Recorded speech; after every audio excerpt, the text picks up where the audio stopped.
जय हिंद दोस्तों सिप्री की रिपोर्ट के अकॉर्डिंग जनवरी 2024 तक वर्ल्ड की न्यूक्लियर इन्वेंट्री में टोटल 12,121 वॉरहेड्स हैं। नाउ टोटल 9 कंट्रीज़ हैं जिनके पास न्यूक्लियर वेपन्स हैं। सबसे पहले है रशिया, जिसकी टोटल न्यूक्लियर इन्वेंट्री है 5,580। देन यूएसए की 5,044। इसके बाद UK 225 warheads, France 290, China 500, India 172, Pakistan 170, north Korea 50 और इजराइल 90। इजराइल वैसे इस बात को पब्लिकली एक्नॉलेज नहीं करता है कि उसके पास न्यूक्लियर वेपन्स हैं, बट ये माना जा रहा है कि इजराइल अपनी प्लूटोनियम प्रोडक्शन को लगातार अपग्रेड कर रहा है, जिससे उनके न्यूक्लियर आर्सेनल की मॉडर्नाइजेशन में प्रोग्रेस साफ साफ नज़र आती है। नाउ टोटल 12,121 न्यूक्लियर वेपन्स में से 9,585 वेपन्स मिलिट्री स्टॉक पाइल्स में हैं और remaining around 2,500 weapons retired warheads हैं, जो बेसिकली यूएसए और रशिया के ही हैं। रशिया और यूएसए इन रिटायर्ड वॉरहेड्स को धीरे धीरे डिसमेंटल कर रहे हैं। इसके बाद जो 9,585 वेपन्स मिलिट्री स्टॉक पाइल्स में हैं, उनमें से करीब 3,900 वेपन्स रेडी टू यूज़ और डिप्लॉयड वॉरहेड्स हैं। मतलब ये ऑपरेशनल फोर्सेस के पास बेसिस में अवेलेबल हैं और मिसाइल्स, एयरक्राफ्ट्स और सबमरीन्स पर डिप्लॉयड हैं। बट 9,585 में से अराउंड 5,700 वेपन्स स्टोर्ड वेपन्स हैं, मतलब सेंट्रल स्टोरेजेस में हैं और इनको डिप्लॉय करने के लिए कुछ प्रेपरेशंस जैसे कि ट्रांसपोर्टेशन और लॉन्चर्स में लोड करने की ज़रूरत होगी इनको यूज़ करने के लिए। अराउंड 2100 वॉरहेड्स को हाई ऑपरेशनल अलर्ट पर रखा गया है और करीब करीब ये सभी यूएसए और रशिया के ही हैं। बट ये भी माना जा रहा है कि चाइना ने भी फर्स्ट टाइम अपने कुछ वॉरहेड्स को ऑपरेशनल अलर्ट पर रखा है। हालांकि किसी भी कंट्री के एक्चुअल न्यूक्लियर वेपन्स के नंबर्स को ट्रेस करना पॉसिबल नहीं है, क्योंकि इसके रिगार्डिंग ट्रांसपेरेंसी बहुत कम है। सो न्यूक्लियर आर्सेनल के स्टेटस पर रिलायबल इंफॉर्मेशन की अवेलेबिलिटी और न्यूक्लियर आर्म्ड स्टेट्स की कैपेबिलिटीज़ में काफ़ी अंतर है। सो सिप्री का ये न्यूक्लियर आर्सेनल का डेटाबेस कंट्रीज़ द्वारा ऑफिशियली रिवील की गई इंफॉर्मेशन, उनके द्वारा प्रोड्यूस की गई प्लूटोनियम और हाईली एनरिच्ड यूरेनियम की अमाउंट और मिसाइल फोर्सेस की ऑब्जर्वेशन पर बेस्ड है। नाउ बात करते हैं इंडिया के न्यूक्लियर वेपन्स का स्टेटस और कैपेसिटी की। जनवरी 2024 तक भारत में लगभग 172 न्यूक्लियर वेपन्स होने का अनुमान लगाया गया है और 2023 के कंपैरिजन में थोड़ा सा इंक्रीज है। 2023 में इंडिया के पास 164 न्यूक्लियर वेपन्स होने का अनुमान था और इन वेपन्स को इंडिया की मैच्योरिंग न्यूक्लियर ट्रायड जैसे कि एयरक्राफ्ट्स, लैंड बेस्ड मिसाइल्स और nuclear powered ballistic missile submarines में असाइन किया गया है। काफ़ी टाइम से ये एजम्पशन है कि इंडिया पीस टाइम के दौरान अपने न्यूक्लियर वॉरहेड्स को डिप्लॉयड लॉन्चर्स से सेपरेटली स्टोर करके रखता है, पर इंडिया की रीसेंट मूव्स जैसे कि मिसाइल्स को कैनिस्टर्स में रखना और सी बेस्ड डेटरेंस पेट्रोल्स कंडक्ट करना ये सुजेस्ट करते हैं कि इंडिया पीस टाइम में भी अपने न्यूक्लियर वॉरहेड्स को लॉन्चर्स में डिप्लॉय करने की तरफ शिफ्ट हो रहा है। नाउ न्यूक्लियर फोर्सेस के साइज़ पर इंडियन गवर्नमेंट की तरफ से बहुत ही लिमिटेड इन्फॉर्मेशन प्रोवाइड की गई है और ये वॉरहेड्स का एस्टीमेट इंडिया की वेपन ग्रेड प्लूटोनियम की inventory, operational nuclear capable delivery systems के एस्टिमेटेड नंबर्स, इंडिया की nuclear doctrine, Indian nuclear Arsenal से रिलेटेड पब्लिकली अवेलेबल इन्फॉर्मेशन और सिप्री की इंडियन डिफेंस ऑफिशियल्स के साथ प्राइवेट कॉन्वर्सेशंस की कैलकुलेशंस पर बेस्ड है। अब बात करते हैं इंडिया की मिलिट्री डॉक्ट्रिन में न्यूक्लियर वेपन्स के रोल के बारे में। अर्ली 2010s तक इंडिया के पास लिमिटेड रेंज वाले न्यूक्लियर वेपन ही अवेलेबल थे और उनका क्रेडिबल रोल सिर्फ पाकिस्तान को डैटर करना था। पर तब से क्योंकि अब इंडिया लॉन्गर रेंज मिसाइल्स को भी डेवलप कर चुका है और फर्दर प्रोग्रेस भी जारी है जो पूरे चाइना को टारगेट करने में कैपेबल है, सो हम ये कह सकते हैं कि इंडिया पाकिस्तान के साथ अब चाइना को डैटर करने पर भी फोकस कर रहा है।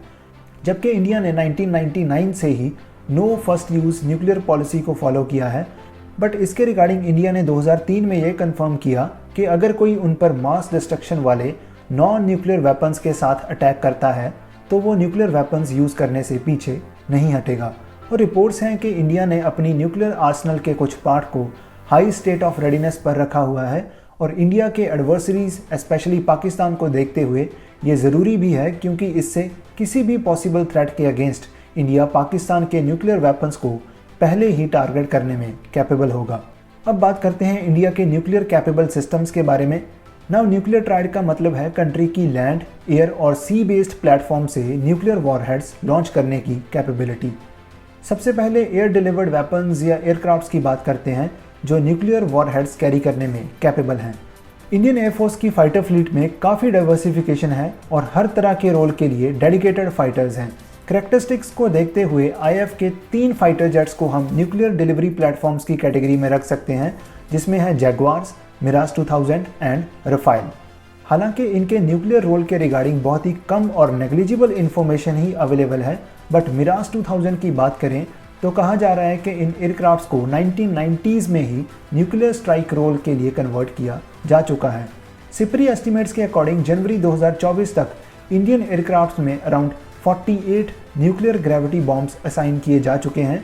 इसके अलावा सुखोई 30 MKIs को भी सेकेंडरी न्यूक्लियर रोल के लिए कैपेबल माना जाता है। अब बात करते हैं लैंड बेस्ड मिसाइल्स की। इंडियन आर्मी की स्ट्रेटेजिक फोर्सेस कमांड 5 तरह की mobile nuclear capable ballistic missiles को ऑपरेट करती है।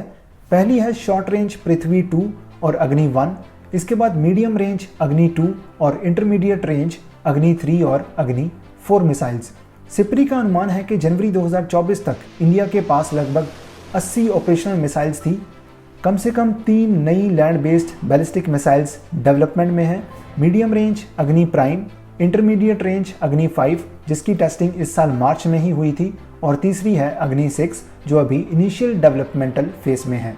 2023 में कुछ अनकन्फर्म्ड रिपोर्ट्स सामने आई थी जिनमें यह कहा गया था कि इंडिया अपनी कुछ nuclear medium range ballistic missiles को कन्वेंशनल स्ट्राइक रोल्स के लिए रिकन्फिगर कर सकता है। हालांकि एडिशनल इन्फॉर्मेशन की एब्सेंस के कारण यह भी क्लियर नहीं है कि ऐसा हुआ है या नहीं, या फिर होगा या नहीं। इंडिया ने 2023 में कई ओल्डर मिसाइल्स और नई मिसाइल्स के टेस्ट कंडक्ट किए, जैसे कि जून 2023 में अग्नि प्राइम का पहला pre induction flight test conduct किया गया, बट इंडक्शन से पहले पॉसिबली इंडिया अभी और टेस्ट कंडक्ट करेगा, जिसके बाद ही अग्नि प्राइम फुली ऑपरेशनलाइज होगी। इसके अलावा 2023 में इंडिया ने पृथ्वी 2 और अग्नि 1 मिसाइल्स के टेस्ट भी कंडक्ट किए थे। India submarine launched ballistic missile SLBM के एक लैंड बेस्ड वर्जन को भी डेवलप कर रही है जिसका नाम है शौर्य, और इसकी इंडक्शन को भी ऑलरेडी गवर्नमेंट द्वारा अप्रूव किया जा चुका है। अग्नि 6 जो अभी डेवलपमेंट फेज में है, कहा जा रहा है कि उसकी रेंज पूरे चाइना को कवर कर सकती है। लास्ट में बात करते हैं इंडिया की सी बेस्ड न्यूक्लियर लैग की। एक एश्योर्ड सेकेंड स्ट्राइक कैपेबिलिटी बनाने के एम से इंडिया 5 से 6 nuclear powered ballistic missile submarines की इंडक्शन पर फोकस कर रहा है, जिसमें से पहली 2 INS अरिहंत और INS अरिघात की कमिश्निंग ऑलरेडी हो चुकी है, और ये दोनों SSBNs 12 शॉर्ट रेंज के 15 SLBMs कैरी करने में कैपेबल हैं। इसके बाद थर्ड SSBN INS अरिधमन की इंडक्शन नेक्स्ट ईयर एक्सपेक्ट की जा रही है, और फोर्थ अननेम्ड SSBN को भी लॉन्च किया जा चुका है जिसकी इंडक्शन पॉसिबली 2026 में एक्सपेक्टेड है। और ये थर्ड और फोर्थ SSBNs पहली 2 के मुकाबले साइज में भी बड़ी हैं और वेपन कैरी करने की कैपेसिटी भी ज़्यादा है। जैसे कि अरिहंत और अरिघात में टोटल 4 ट्यूब्स हैं, बट इनमें 8 ट्यूब्स होने की रिपोर्ट्स हैं, जो या तो 24 के 15 SLBMs या फिर 8 लॉन्गर रेंज के 4 SLBMs कैरी कर सकती हैं। K4 मिसाइल अभी ट्रायल्स फेज में है, जिसको अभी recently first time INS Arighat से लॉन्च किया गया था, बट इनकी फुल ऑपरेशनल डिप्लॉयमेंट में अभी काफ़ी समय लग सकता है और इनकी रेंज 3500 किलोमीटर्स रिपोर्ट की गई है। इसके बाद बात करते हैं इंडिया के पहले naval nuclear capable weapon short range Dhanush missile की। धनुष मिसाइल्स को नेवी के Sukanya class offshore patrol vessel से लॉन्च किया जा सकता है, पर क्योंकि सुकन्या क्लास वेसल्स की स्लो स्पीड की वजह से उनकी वल्नरेबिलिटी काफ़ी ज़्यादा है, सो जैसे जैसे नेवी का लॉन्गर रेंज मिसाइल्स और SSBNs का प्रोग्राम मैच्योर होगा, इनको बहुत जल्द रिटायर कर दिया जाएगा। सो इंडिया की न्यूक्लियर आर्सनल को देखें तो ये है लिस्ट न्यूक्लियर कैपेबल वेपन्स की और इनके अप्रॉक्सीमेट लॉन्चर्स, रेंज और वॉरहेड्स कैरी करने की कैपेबिलिटी।